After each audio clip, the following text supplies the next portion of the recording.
যিনি সার্টিফিকেট দিয়েছেন আর যিনি নিয়েছেন ভারতীয় জনতা পার্টির সরকার দেবে না। আপনারা নিশ্চিত থাকুন, পশ্চিমবঙ্গ সরকার এই রাজ্যের আদিবাসীদের কল্যাণে, মূলবাসীদের কল্যাণে অঙ্গীকারবদ্ধ। তাদের ভাষা, তাদের সংস্কৃতি, তাদের উপাসনা স্থান, তাদের উন্নয়ন, তাদের সংরক্ষণ, আমরা এই অধিকার আমরা অক্ষরে অক্ষরে পালন করব। বিগত সরকারের আমলে আপনাদের এখানে অনেক কর্মসূচি পালন করা হয়নি। রেসিডেন্সিয়াল একলব্য স্কুল প্রধানমন্ত্রী আরো 9টা করতে চেয়েছিলেন। আগের যে তৃণমূলের সরকার জমি দেয়নি, বাধা দিয়েছে। তারা দ্রৌপদী মুর্মু মহোদয়াকে পর্যন্ত অপমান করেছে, আপনারা জানেন।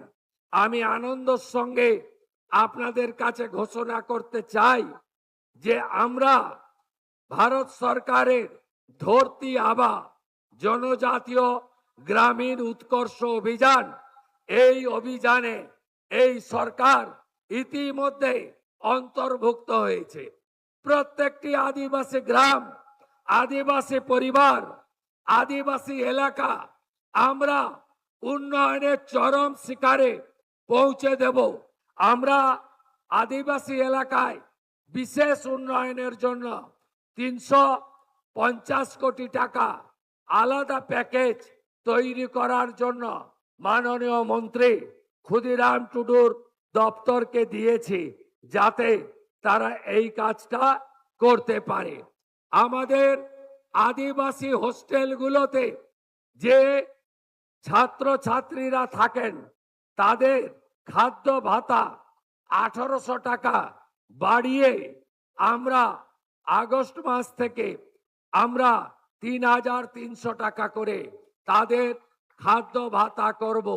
এই সিদ্ধান্ত আমরা গ্রহণ করেছি। এই সরকার আদিবাসীদের কর্মসংস্থানও দিতে চায়। এই সরকার আদিবাসীদের যে সংরক্ষণ রয়েছে, বিগত সরকার আপনাদেরকে সংরক্ষণ দেয়নি, কেড়ে নিয়েছিল অধিকার।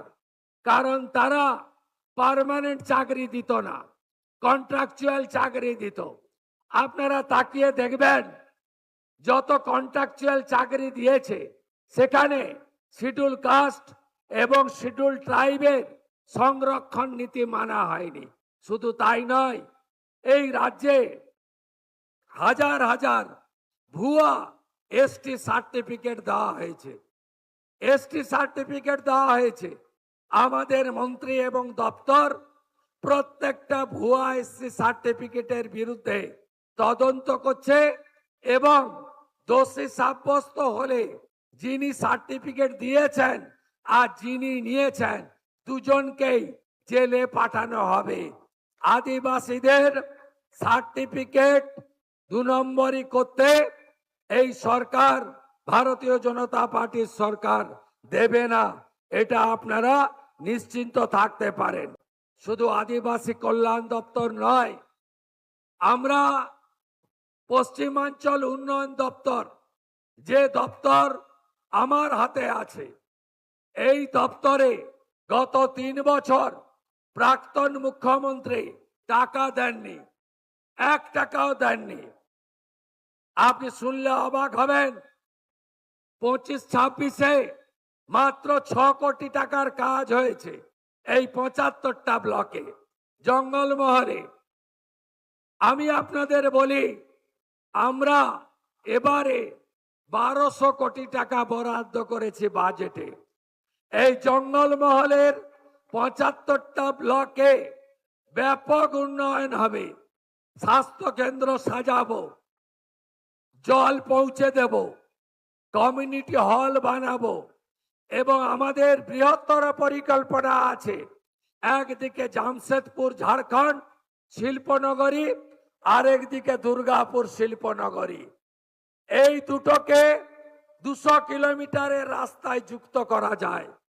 এই সমগ্র এলাকা আমাদের পুরুলিয়া বাঁকুড়া, এই এলাকাকে আগামী দিনে আমরা আরো আরো বেশি করে উন্নয়নের চরম শিখরে নিয়ে যাব।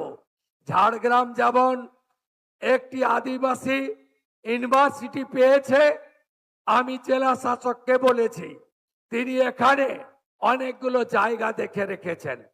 ওই জায়গাতে আমাদের পশ্চিমাঞ্চল উন্নয়ন দপ্তরের টাকায় বিল্ডিং বানিয়ে দেব এবং এই এলাকায় একটি ভালো হসপিটাল নির্মাণ আমরা করে দেব, এই প্রতিশ্রুতি আপনাদের দিতে পারি।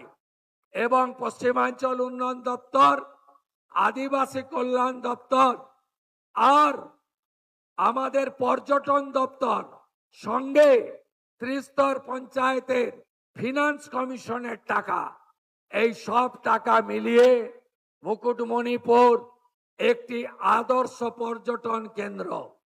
এখানে আরো পরিকাঠামোর শ্রীবৃদ্ধি করা দরকার। আরো অরণ্যকে রক্ষা করে আমাদের আরো প্রকৃতি মা আমাদের যা দিয়েছে সেটাকে আরো সাজানো দরকার। এই কাজগুলো আমরা করব। এই বিগত যে সরকার ছিল তারা কম অত্যাচার করেনি। ব্রিটিশদের উপরে ব্রিটিশের অত্যাচারও ছাড়িয়ে গেছিল। তাই অত্যাচারীরা, তোষণবাজরা, দুর্নীতিগ্রস্তরা শেষ কথা বলে না। আপনারা ভগবান, জনতা জনার্দন। আপনারা পশ্চিম বাংলায় 16টি আদিবাসী সংরক্ষিত আসনে আপনারা আমাদের জিতিয়েছেন। শুধু 16টি সংরক্ষিত নয়, কাশীপুর জেনারেল আসন থেকেও কমলাকান্ত হাঁসদাকে জিতিয়েছেন। তাই পশ্চিমবঙ্গে এখন 16 জন নয়, 17 জন আদিবাসী বিধায়ক আর 17 জনই ভারতীয় জনতা পার্টি। আমি আপনাদেরকে প্রণাম জানাই। আপনারা দুহাত ভরে আশীর্বাদ করেছেন। এবারে উন্নয়ন দিয়ে আপনাদের ঋণ আমরা শোধ করব। পশ্চিমবঙ্গ সরকার আপনাদের পাশে থাকবে।